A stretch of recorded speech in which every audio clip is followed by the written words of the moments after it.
You can't give me a single example of hateful content, not even one tweet, and yet you claimed that the hateful content was high.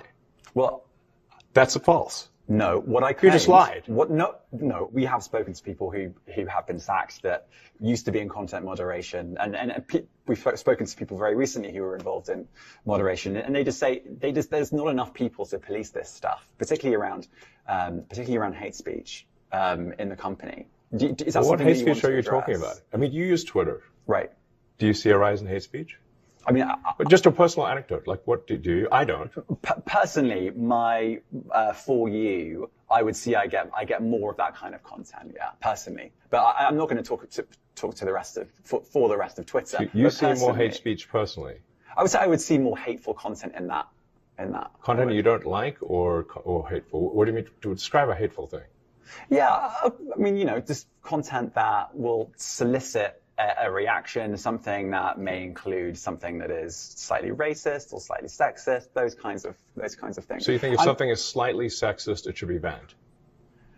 No, is that what you're saying? I'm not saying anything. I'm just curious. I'm trying to understand what you mean by hateful content. And I'm asking for specific examples. And you just said that if something is slightly sexist, that's hateful content. Does that mean that it should be banned? Well, you've asked me whether my feed, whether it's got less or more. I'd say it's got slightly more. That's why I'm asking for examples.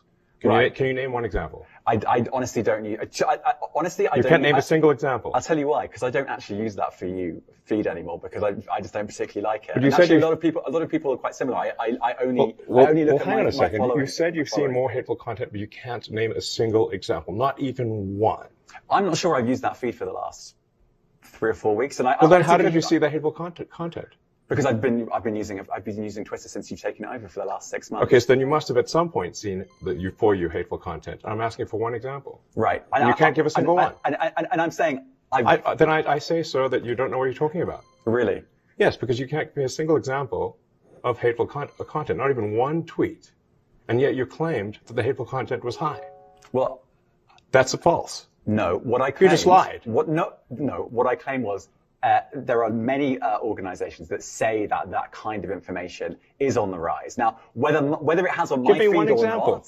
I mean, right, and literally if you look at something one. like the Strategic Dialogue Institute in the UK, they will say that. So look, people will say all sorts of nonsense. I'm literally asking for a single example, and you can't name one. Right, and as I've already said, I don't use that feed. But then how would you know that? I don't think this is getting anywhere. You literally said you experienced more hateful content, and then couldn't name a single example. Right, and as I said, that's absurd. I haven't actually looked at that feed. Then how would you know there's hateful content? Because I'm saying that's what I saw a few weeks ago. I can't give you an exact example. Let's move on. We only have a certain amount of time.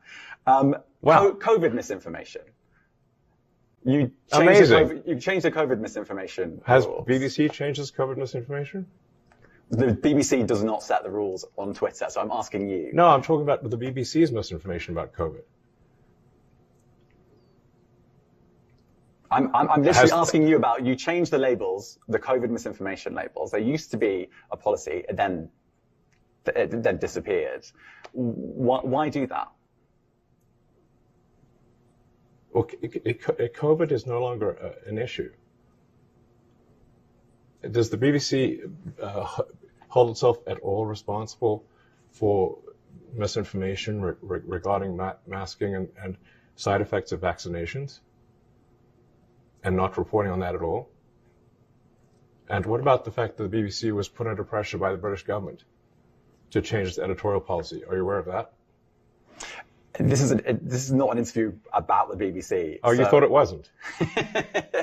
I see now why you've done Twitter Spaces. I am not a representative of the BBC's editorial policy. I want to make that clear. Let's talk about something else. You want to talk about the BBC? You too. All right, let's talk about something else. You weren't expecting that.